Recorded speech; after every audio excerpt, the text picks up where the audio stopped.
আসসালামু আলাইকুম ভিউয়ার্স, আপনি হয়তো জানেন ভোট দেওয়ার আগে আমাদেরকে প্রথমে ভোটারদের তালিকা থেকে নিজের ভোটার স্লিপ নাম্বার জেনে নিতে হয়। আর হাজার হাজার ভোটারদের মাঝে নিজের নামটা বের করে নেওয়া অনেক কষ্টসাধ্য একটা ব্যাপার। তবে ভাই, আপনি কিন্তু খুব সহজেই আপনার হাতের মোবাইল দিয়ে আপনার ভোটার স্লিপ নাম্বার বের করে নিতে পারবেন। এটা খুব সহজেই করা যায়। সো আপনি কীভাবে করবেন চলেন বলে দিচ্ছি। প্রথমে ফোন থেকে আপনি প্লে স্টোর অ্যাপসটা ওপেন করবেন। সার্চ অপশনে এসে লিখে দিবেন smart election management BD. First এই অ্যাপসটা পেয়ে যাবেন। এই অ্যাপসটা ফোনে ইনস্টল করে ফেলুন। এবার এখান থেকে অ্যাপসটা ওপেন করবেন। ইংলিশ লেখা এই অপশনটির উপরে টাচ করুন। এরপরে এখানে টাচ করুন। এবার নিচের দিকে সার্চ এই আইকনটির উপরে টাচ করুন।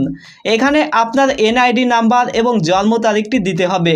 সো আপনি এনআইডি নাম্বার এবং জন্ম তারিখটি সুন্দরভাবে এখানে লিখে দিবেন। এরপর এখানে সার্চ অপশনে টাচ করলে দেখতে পারবেন আপনার ভোটার নাম্বার এখানে শো হচ্ছে। পাশাপাশি আপনার ভোট কেন্দ্র কোথায় তাও কিন্তু আপনারা এখান থেকে জানতে পারবেন। এই ভোটার স্লিপ নাম্বারটি আপনারা সংগ্রহ করে ভোট কেন্দ্রে গেলে খুব সহজেই আপনারা ভোট দিতে পারবেন।